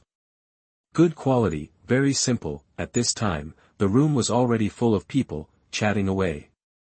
Several ceiling fans hanging overhead were slowly turning, and the breeze they brought was unable to dispel the stuffy heat in the room. Lorna led them to sit down at a few empty tables, smiled and said, "Now in the entire sanctuary, including you, there are a total of 131 mutants, except for a few who need to stand guard outside the farm. Outside, it's basically all here." Logan glanced around. These mutants were of different ages. The older ones were in their 50s and 60s, while the younger ones were only about 2 or 3 years old. Sitting one by one in the tin canteen, we didn't feel tired. Instead, we laughed happily while talking. Logan looked at this scene and couldn't help but sigh in his heart. The external environment was turbulent, and both the government and the citizens were very malicious towards mutants. For mutants, having such an environment suitable for survival and mutual dependence can indeed be said to be the Garden of Eden. Just as Logan was sighing, several people suddenly walked in with a dining cart outside the door. One of them pushed the cart, one took out the food from the cart and handed it to the people on the table, and the other was responsible for holding a notebook and asked all people picking up meals must register above. Logan pointed to the person holding the book to register in confusion, and asked Lorna, "What is that doing?" Victor also discovered this special situation and couldn't help but ask, "Is it possible to register the food you want to eat and the canteen can prepare it in the afternoon?" Lorna smiled and shook her head. "No, the food in the canteen is uniformly supplied and the style is the same for everyone, and that one is just for registration. The purpose is to facilitate the counting of the amount of food received by everyone and avoid the dilemma of food shortage. And also allows the person preparing the food to have a certain amount, so as not to overdo it and cause waste." While they were talking, the food delivery person had already come to them. The food truck was full of food. In addition to the normal food for adults, there were also some smaller, but more exquisite, children's meals. The person responsible for distributing food handed the food to several people and took out a book to ask for registration. Logan looked at the account book filled with names. Although he had some doubts in his heart, he still signed his name. The food prepared in the cafeteria today is very simple, including baked potatoes, broth, some vegetables and sausages. Since it is a big pot of rice, the taste is naturally not delicious, but it is understandable. After all, it is a gathering place for mutants. Everyone can only rely on the income from the farm to have enough food and clothing. No one will ask for too rich food, and everyone is very happy to eat. Caliban enjoyed it even more. In this safe place, he was willing to eat only bread. After taking a few bites, Logan suddenly thought of the prison where he rescued Lorna. He couldn't help but ask Lorna, "There were many mutants imprisoned in the previous prison. Why didn't you rescue those people? If I join you, the strength of the sanctuary can also be enhanced. Although there are currently more than 100 people in the shelter, which is enough to withstand some small attacks, if there is a major crisis, these people still don't seem to be enough." Since he wanted to build a shelter to protect mutants, Logan felt that he should try his best to expand the number of mutants and seek the power to protect themselves. Lorna smiled and shook her head. "Logan, you have to know that the purpose of the asylum is to protect mutants, but not everyone can join. If some evil guys are allowed to enter, I'm afraid the entire asylum will be destroyed. It turned everything upside down. And not everyone can adapt to the shelter's management methods. For example, there are various systems such as eating on schedule, applying for going out, and not being able to go out after 10 o'clock. Many people cannot adapt." Lorna sighed and pointed to the food on the table. "Then there are resources. Our resources here are limited. After all, it is difficult to feed too many people with just one farm, not to mention that not all mutants are friends. This only accepts friends. Logan nodded suddenly. Although the shelter is to protect mutants, it is obvious that not all mutants will be admitted. This is understandable. After all, if there are too many people, there will be a mixed crowd. Not only is it difficult to manage, safety will also be threatened to a certain extent. At this moment, Lorna suddenly stopped holding the spoon in her hand and looked out the door with a smile. "Makar is here." Logan and the others looked back and saw Micah walking in with a smile. He clearly knew everyone at the shelter, greeting everyone cordially and asking for trivia. Soon, he came to Logan's table and said with a smile, "Hello, how are you? Is the food here suitable for you? If you have any needs, please tell us. Within the allowed range, we can make it appropriate. Improve the taste of food." "No, that's good enough." Logan smiled and nodded in response. "That's good." Micah also smiled, then straightened up, glanced around the canteen, and said loudly, "Everyone, please excuse me for your meal time. Let me introduce a few new companions who have joined our shelter, Wolverine, Logan, ex-Professor Charles, and several of their friends. These two were once X-Men. I believe everyone here has heard of their names. Today, I am honored that they have joined our big family." When Micah's voice fell, everyone turned to look at Logan and Charles, applauding excitedly. Although the X-Men have completely declined, they are still an irreplaceable symbol among the mutant community. These people obviously welcome the members of the X-Men. Micah reached down and pressed down, stopping the applause that echoed throughout the cafeteria. "Let's continue eating. You can see each other more often in the future." After speaking, he smiled and said to Logan and the others, "It seems that everyone is very welcome to join us. I hope you can live here happily." Logan smiled slightly awkwardly. He was really not used to being watched and applauded by everyone. Charles, on the other hand, responded with ease and responded with a smile, "Thank you for the hospitality. I believe I will be able to spend the last days of my life here." Micah nodded with a smile, then leaned over to Logan and whispered, "Logan, after you finish eating, take your friends to my office. I need to talk to you about something." His voice was slightly serious, as if he had something important to do. After thinking for a moment, Logan nodded and said, "Okay, we'll go there after dinner." He guessed that Micah was planning to arrange a task for them. It might be a rather troublesome task, otherwise he wouldn't have arranged it when they first settled in the shelter. Obviously, there were not enough people under his command to mobilize. However, Logan did not think of refusing. Now that he was living in someone else's shelter and had become a member of the shelter, he could not eat for free. He still had to contribute what he should. After hearing Logan's response, Micah smiled and nodded, "Let's eat first. I wish you a good meal. I'll wait for you in the office." Chapter 77: Steve's Investigation, Participating in the Capture of Wolverine. You are listening at novelfull.audio. On an island in the lake in downtown Washington, there stands a majestic three-winged building. In the director's office on the top floor, Maria Hill opened the door seriously and asked, "Director, what do you want from me?" She stood in the middle of the office and looked at the man behind the desk. "This is a document sent from Canada. Take a look." Nick Fury looked solemn and pressed a button, and a light blue holographic projection was projected in front of Hill. Hill looked at the projected content. It was a video file with a photo attached. Writing this, "I hope readers will remember our domain name Taiwan Novel Network. In the picture, a figure with steel claws is killing everyone in the prison. Even though he looks a little old, he is still like a ferocious wolf, ruthlessly harvesting the lives of the prison guards, and his body is soaked in blood. Like a demon from hell, the video ends when all the prison guards fall down." Hill turns off the video and looks at another photo. The photo was taken on a loose road.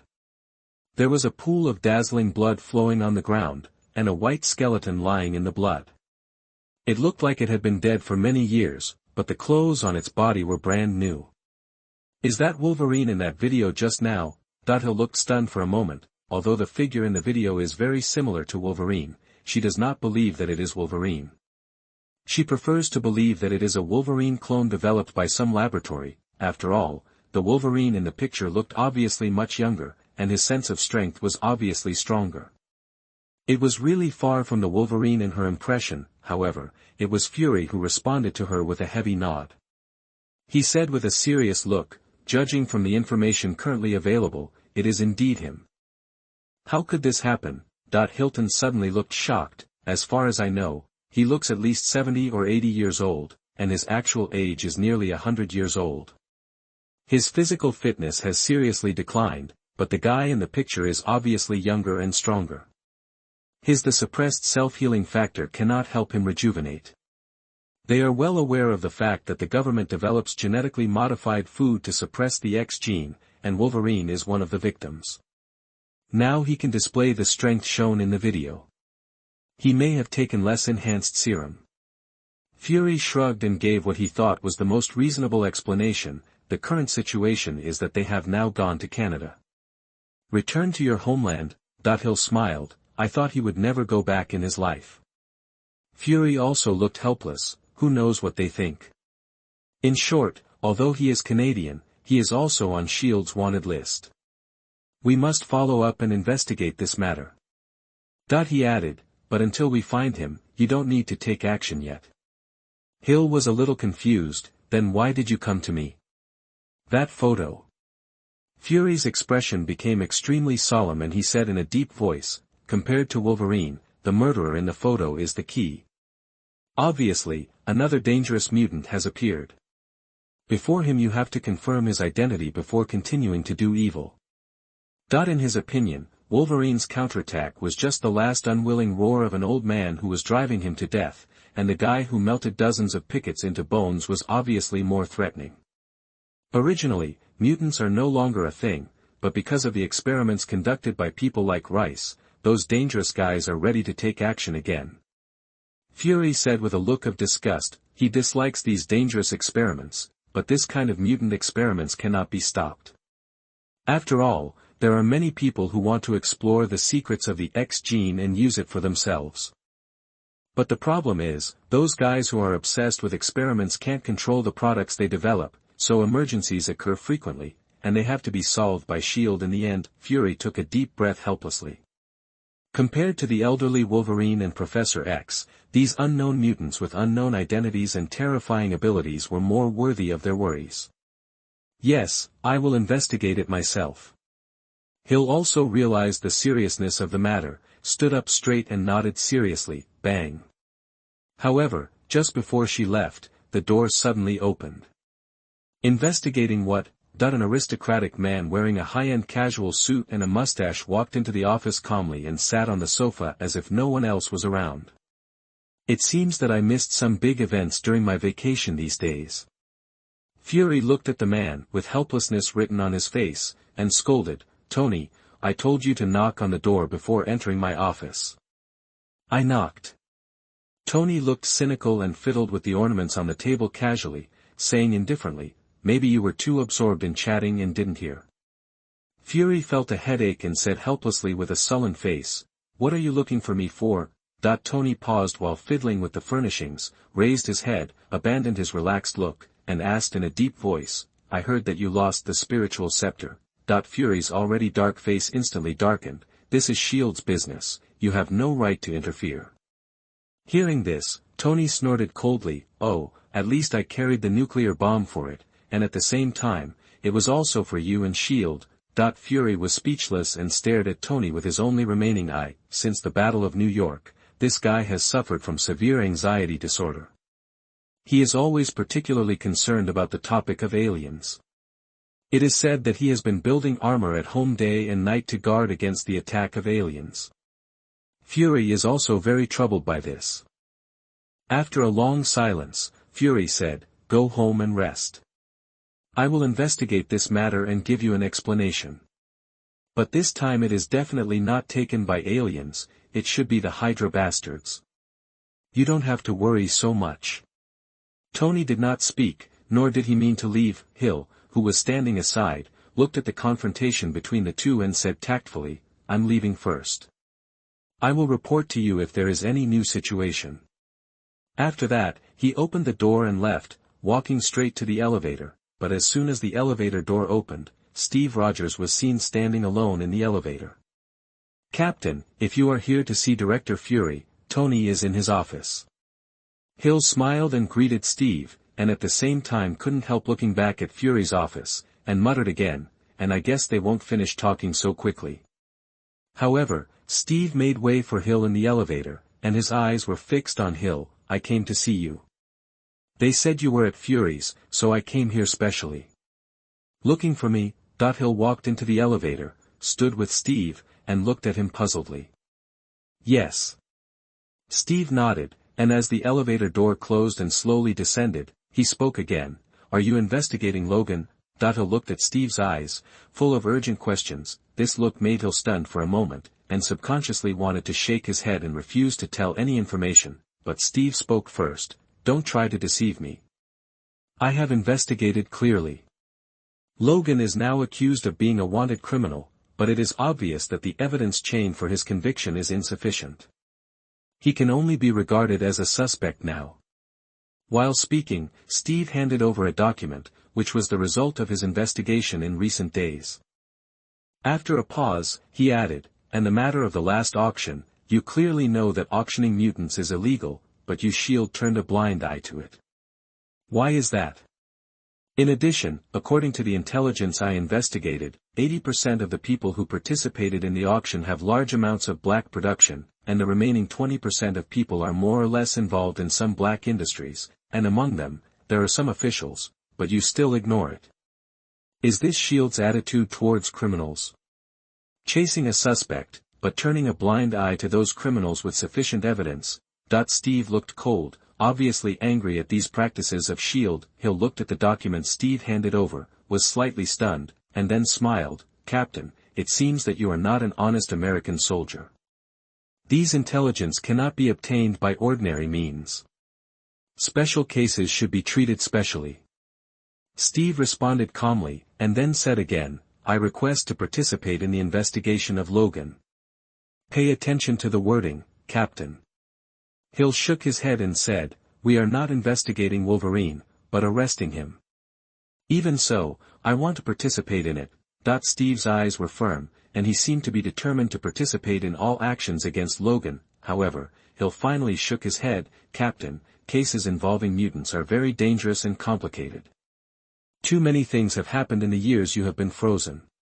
Many things cannot be explained to you. Even if they are explained, you may not understand. In short, don't try to intervene in this matter, at least not now." After she finished speaking, the elevator arrived at the first floor, and the elevator door slowly opened.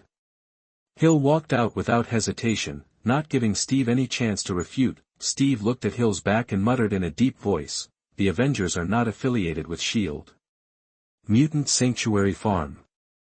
After dinner, Logan, Victor, and Caliban pushed the professor to Macca's office. This is a small building in the middle of the farm.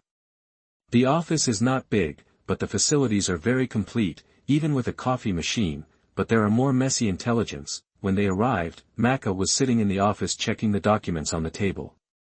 When he saw the few people coming, he warmly invited them to sit down and poured a few glasses of water. "It's almost time to rest, so I won't drink tea and coffee. I can only use these glasses of water to entertain you." Macca handed the cups of water to the few people and sat down on the sofa at the same time. "Thank you, water is fine." Logan nodded in response, and then asked curiously, "I don't know why you called us here this time. As long as it doesn't violate the principles, I can help." He could see that Macca asked them to come here, and he must have something to ask for. Macca smiled and said, "There are indeed some things that need to be done for you, including the professor. I'm afraid you will have to work hard later."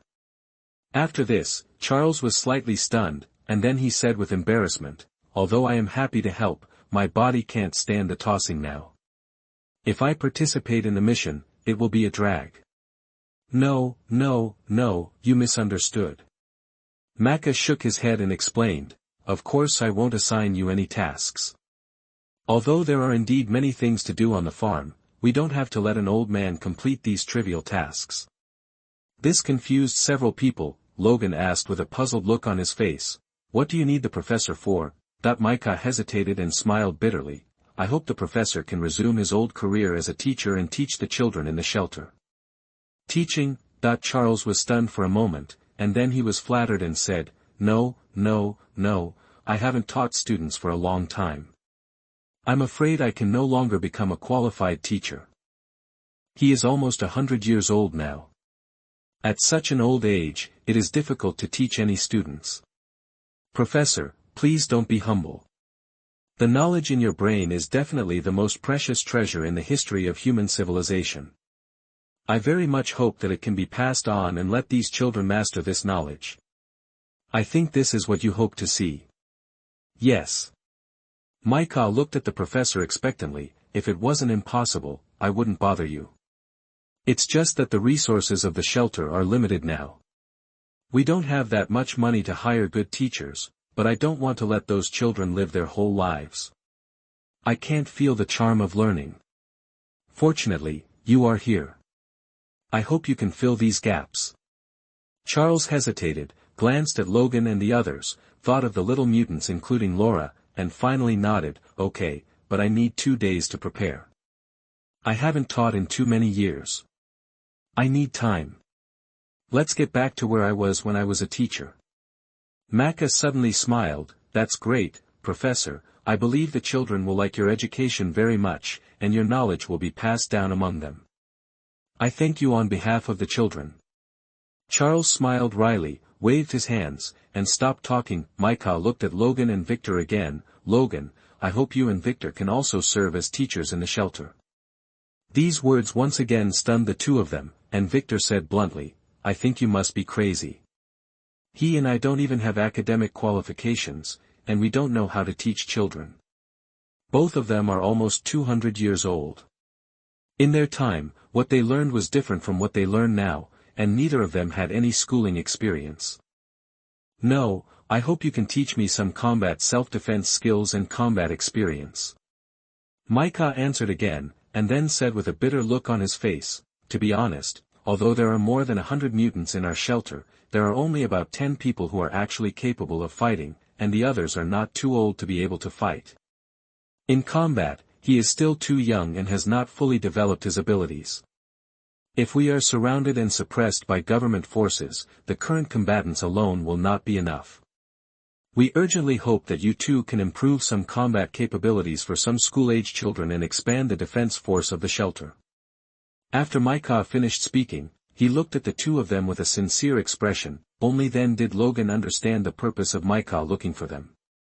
He thought he was going to arrange a task, but he didn't expect that they would be asked to serve as teachers in the shelter. After thinking for a while, Logan nodded and said, if we just teach combat ability and combat experience, Victor and I can do it. Both of them fought from World War II to the present. In terms of combat experience, I am afraid that no one has more combat experience than them. Grateful. Micah breathed a sigh of relief again, and finally looked at Caliban with a smile on his face. Caliban, although I can't arrange anything for you now, your abilities are very important to our sanctuary and we need to rescue other mutants. I'm afraid I need you to take action when the time comes, and I hope you won't refuse. Of course, don't worry, it's just tracking, and we will try our best to avoid putting you in danger. Caliban heard the importance Micah attached to him in his words, and a smile suddenly appeared on his face. Of course, don't worry, I can do anything as long as safety can be guaranteed. Micah nodded with a smile, and smiled sincerely at a few people. Thank you for your help to the shelter. Logan smiled and waved his hand. Now that we are also members of the shelter, it is our duty to do what we can. After saying that, he suddenly thought of something and said with some worry, by the way, is there any way you can get some medicine? The professor suffers from Alzheimer's disease and needs medication, but we don't have much medicine left. Without drug suppression, Logan was worried that the professor would erupt in a state of confusion that could destroy the entire sanctuary. This is a small matter. Micah smiled and said, the medicines in our clinic are very complete. Basically, there are all the commonly used medicines on the market. If you need them, you can just register and get them. After establishing the shelter, Micah clearly understood the importance of medicine reserves. Many medicine shelters have preparations to prevent various accidents. Logan and Charles couldn't help but look at each other and immediately relaxed a lot. Medicines have always been what troubles them the most, and today's professors cannot live without those medicines. Thank you. Charles and Logan quickly nodded their thanks. Micah smiled and waved his hand, and then chatted with a few people about some basic conditions of the shelter. By the time the chat ended, the sky was completely dark, the moon hung high, and the sky was full of stars. Logan and the others said goodbye to Micah and pushed the professor back to rest. When he returned to his residence, Logan couldn't help but ask, "What do you think of Micah?" Caliban thought for a moment, nodded and said, "I think he's pretty good, and he's very good to the people in the shelter." Victor was silent for a while and murmured, "I always feel that guy is a bit scheming, but overall he's not bad."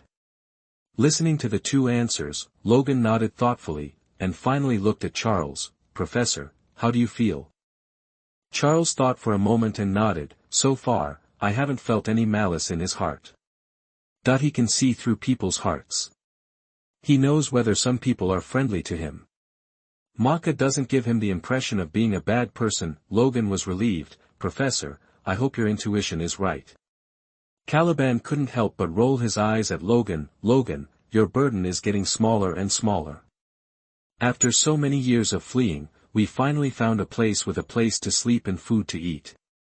It's not hot or noisy, and the scenery is beautiful. You don't have to worry about waking up and finding a place full of pickets outside the door. Don't think too much.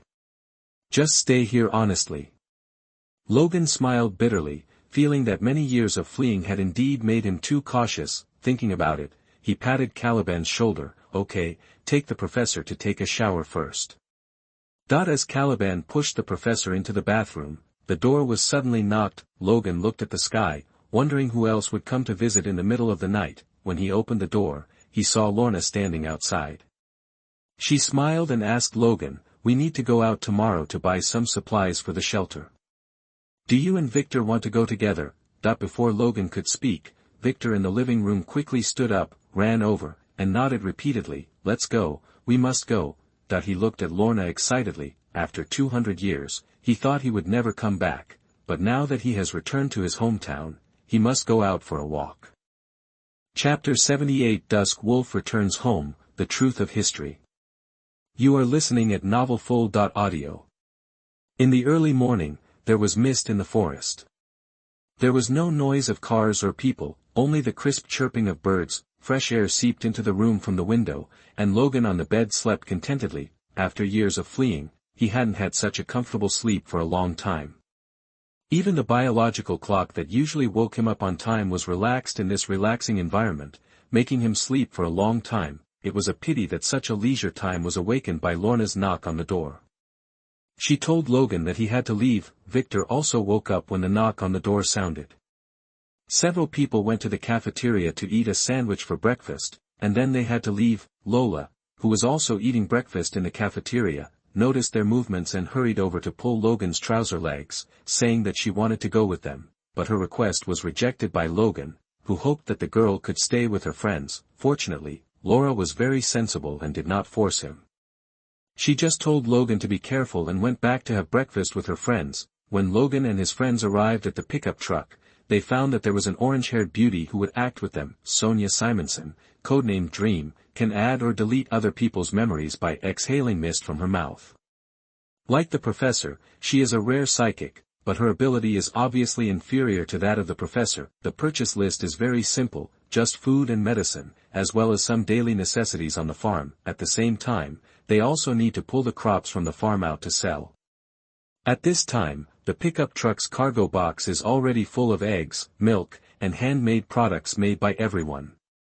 Back to square one. In the driver's seat of the pickup truck, Logan looked at the navigation on the mobile phone map and couldn't help but smile bitterly. "I didn't expect that I still had to deliver goods in Canada." "Stop complaining, drive." Victor in the passenger seat seemed very excited. He was obviously looking forward to this city that existed in his memory 200 years ago. He couldn't help but say, "Alberta, we are back again." that the conversation between the two aroused the interest of Laura in the back seat. She leaned over and asked curiously, "Uncle Wolf, have you been here before?" Logan nodded. "To be precise, I came from Edmonton, Alberta, which is my hometown." "Hey, this is also my hometown." Victor couldn't help but complain, looking at Lorna unhappily and said, "Kid, you should ask me." Lorna nodded and asked curiously again, "Do you want to go back and have a look? I can deliver the goods with Sonia later, and you can go back when you have time. I will explain to Maka, and I think you will understand." As soon as these words came out, Logan and Victor fell silent instantly, and the original laughter seemed to be punctured by these words, "Go back." They don't even know if the Howlett farm is still there. Maybe it has been occupied by others, or it may have become a commercial residential area. In any case, it will not be what they remember. Seeing them silent, Lorna immediately realized that she had said the wrong thing, and quickly said, "Sorry." She remembered that Logan and the others were almost 200 years old, and it was very likely that the home they knew well had disappeared long ago. This topic obviously touched their sore spot. "It's okay, let's go deliver the goods first." Logan shook his head, started the pickup truck, and slowly drove out of the farm. After so many years of operation, Maka has taken care of all aspects of the farm. Whether it is eggs, milk, or handicrafts, there are special consignees. Logan and his team only need to drive the car there to collect the money. They don't even need to move the goods. There will be special workers to unload them. After Lorna's explanation, Logan and Victor also understood the importance of the goods on the car. Eggs and milk, as well as these handicrafts, can be said to be the main source of income for the farm. More than 130 people in the shelter have to rely on these to make a living. Without these things, the shelter has no ability to support so many people. In order to conceal the truth, the farm of the shelter is specially set up in the mountains and forests far away from the city. It is very remote. After driving for more than 2 hours, it arrived in the city of Edmonton. Alberta is a province, and Edmonton is a city in the province. In the car, Logan looked at the tall buildings in the city and the cars speeding by on the road, and couldn't help but sigh. The changes are too big. This is completely different from my impression of Edmonton. Logan looked at the prosperous city and couldn't help but sigh. When he left, most of the houses here were no more than 2 floors, and the road was also a muddy dirt road when it rained.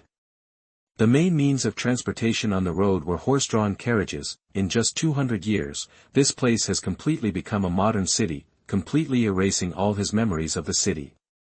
In 200 years, the changes here can be said to be earth-shaking. Victor also sighed. The city no longer has any of the familiar appearances they are familiar with. Even the hills and forests that used to be razed to the ground for the development of the city, and high-rise buildings were built on them. Lorna and Sonia in the back seat obviously couldn't understand the current mentality of these 2 old antiques, and could only shake their heads helplessly. Under Lorna's guidance, Logan found the merchant who was going to receive the goods. After selling the goods in the car, Logan drove to the shopping mall for purchase. There are a lot of things to purchase today. If we act together, it may be too late. We have to purchase separately. Lorna looked at the list made by Macaro and had a headache. Logan looked at the list and said, "Purchase separately. Just tell us where to find these things. Anyway, this is Canada, the danger is not that high, and Lorna's combat power is not weak, so it is unlikely to be dangerous to go separately." Lorna nodded. "Now we have to do this." After that, she tore off a section of the list and handed it to Logan. "These are the medicines needed for the shelter. You can go to the pharmacy 1 kilometer ahead to get them. Macaro has said hello to the pharmacy and will prepare them for us according to the list. Sonia and I will buy daily necessities and food. We will gather here in an hour and a half." "Well, okay." Logan took the list and looked at it, and nodded in agreement. Lorna and Sonia turned and entered the mall, and began to purchase the items needed according to the list. Logan and Victor drove to the pharmacy. As Lorna said, the process of buying medicine was very simple. After the people in the pharmacy knew that it was Maka's goods, they took the list to prepare. However, the staff told them that the pharmacy was too busy today, and it might take an hour to prepare these medicines. 1 hour, we can't wait here. Victor stood at the door of the pharmacy and kicked the stones at his feet out of boredom. Then what do you want to do? Logan took out a cigarette and lit it, and responded with smoke rings. Let's go for a drink. I saw a pub that looks good on the road just now. Victor pointed to a pub in the distance and suggested excitedly. No. Logan knew that the two drunkards would definitely get drunk in the pub, and he didn't want to make trouble because of drinking. Just 2 drinks, nothing will happen. Victor begged, besides, don't you want to reminisce the special dishes and drinks of your hometown? Logan wanted to continue to refuse, but the memory of Wolverine in his mind was slightly touched by Victor's words. Feeling the fluctuation of the memory deep in his mind, Logan hesitated and nodded. Okay, go and try it to see if it tastes the same as before. Victor heard this and couldn't wait to get in the car, took the initiative to take the task of driving, and drove Logan to the pub he had just seen. This is a pub with a very gorgeous sign. The font on the sign is painted with a layer of gold paint, which reflects a rich golden color under the sunlight. After Victor parked the car, he couldn't wait to push the door and enter the pub. Because it was the weekend, the pub was very lively. Many people held their glasses and talked loudly in the pub. There were only a few seats left in the huge pub. The staff in the pub also turned on all the colored lights to provide some drinking atmosphere in the daytime. The bartender at the bar kept waving the cocktail glass, showing off a very cool cocktail mixing technique, which attracted a group of girls with an obsessed look. After Logan and the other man found a seat and sat down, the waiter came up enthusiastically and handed out the menu. Victor took it with excitement, looked at the densely packed names of dishes on it, selected a few dishes that he remembered, and asked for 2 more bottles of wine. Soon, the wine and food were served, and Logan and Victor couldn't wait to take a bite. Fortunately, there is not much change, it still tastes the same as before. Victor chewed the food in his mouth with satisfaction, and then couldn't help but pick up the wine glass and took a big sip, and said excitedly, this wine also tastes the same as before, not bad at all, you try it. Logan also took a sip helplessly, and said with a bitter face, when I left with you, I hadn't learned to drink yet. When Wolverine left here, he was only 13 years old, and his memory of the taste of the wine in his hometown was blank. I did drink it secretly, and the taste was the same as now, but I was discovered at that time and almost had my legs broken. Victor held the wine glass with a smile, savoring the aroma of the wine in his mouth and savoring the past. Logan also smiled and shook his head and said, it's been almost 200 years, thanks to you for still remembering. How can I forget? Victor took a sip of wine and sighed, after all, I walked out of here. He paused and glanced at Logan, did you forget? How is it possible? It's only been nearly 200 years, and when they came back, this place was no longer familiar to them. Now, there are only these drinks and meals that can allow them to touch the ancient memory fragments in the deepest part of their memory. After a sigh, the two finished the wine and food, paid and were about to leave, but the door was suddenly knocked open, and a group of fully armed special police rushed in. Their posture instantly frightened the group of guests who were drinking in the tavern, and they couldn't help but exclaimed. The waiter also hurriedly turned off the colorful lights and turned on all the headlights, and the whole bar was completely bright. The patrol team is investigating the case, don't move. The captain of the special police held up his certificate and shouted at the panicked people. Everyone was so scared that they sat in their seats, looking at the posture of these people, and didn't dare to move at all. Logan and Victor stood in front of the bar, looking at these patrol teams, their fists hidden behind their backs clenched, and the steel claws between their fingers were ready to move. I didn't expect these guys to come to my door so soon. Victor also had a gloomy face. He stood beside Logan, opened his hands, and exerted force on his 10 fingers. His normal nails slowly became sharp.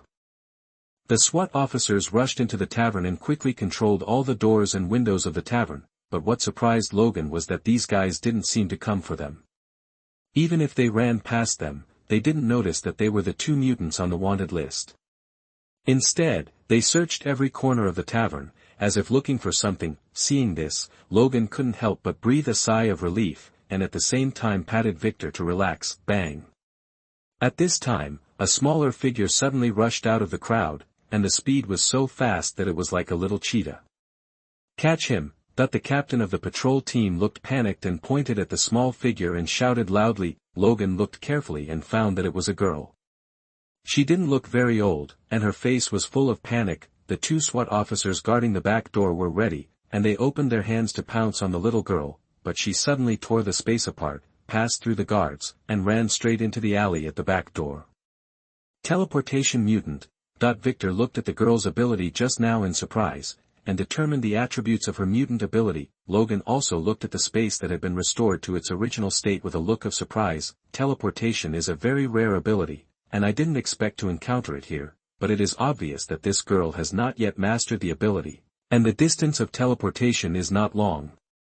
Hurry up and chase her, the captain of the patrol team shouted loudly, and a group of special police rushed out to find the direction in which the girl fled. The captain of the patrol team and the other two team members continued to guard the tavern, shouting to everyone, "Don't mess around, sign the confidentiality agreement before leaving." But the process of the little girl using her mutant ability just now was seen by everyone, and many people were instantly scared. The whole tavern has become a mess. While the patrol team was managing the chaotic crowd in the tavern, Logan hurriedly pulled Victor out the door and quickly got in the car to escape. Go directly. In the car, Victor looked at Logan in surprise. I don't know. Logan knew that Victor was talking about the mutant girl, but he was also very conflicted now. If he rescued the little girl in public, there would definitely be some traces left. His traces and even the traces of the shelter would be discovered, but if he didn't save her, he couldn't bear it, because the child was very young. Bang! Just as Logan was thinking deeply, a figure suddenly rushed out of the alley and hit the side of the moving car heavily. The sudden collision startled Logan, and he quickly looked in the rearview mirror and saw that it was the little girl from before, and behind her, the group of pickets were chasing quickly. Seeing this, Logan didn't have time to think too much, and slapped the steering wheel hard, shouting to the girl, "Get in the car."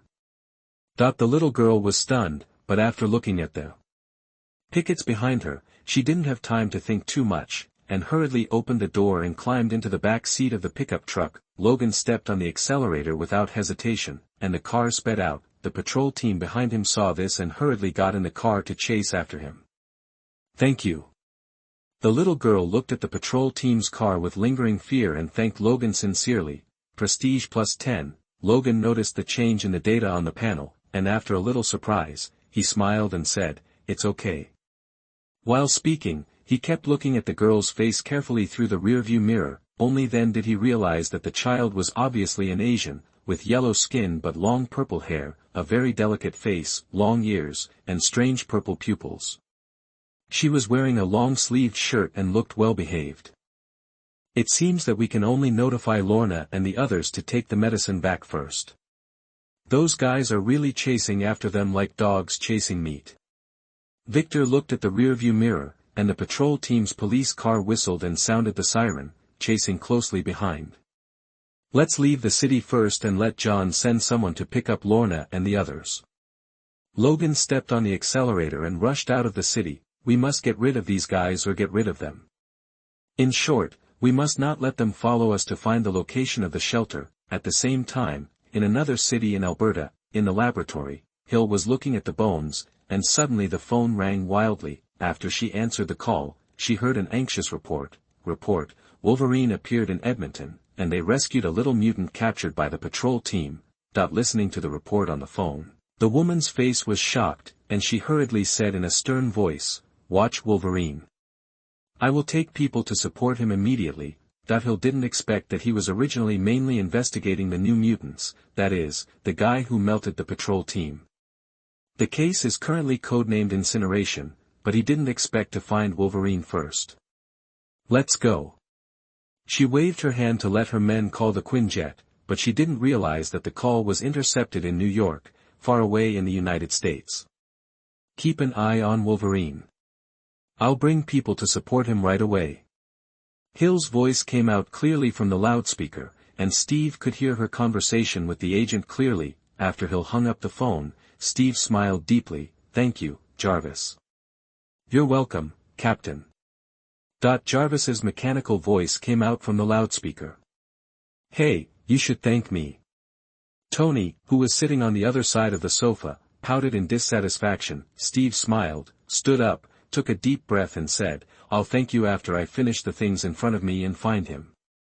"Who is he that makes you care so much?" Tony was curious. "I just want to find out the truth." Steve sighed for a long time and shook his head a little tiredly. "What truth?" "The truth of a period of history. It seems that I have to go to Canada in person after dealing with Hydra." Steve said, turned around and was about to leave Tony's residence. "Whatever you want." Tony shrugged, and then seemed to think of something, and reminded Steve from behind, "By the way, remember to turn on the location, so that we can find you when you fall into the Arctic Ocean again."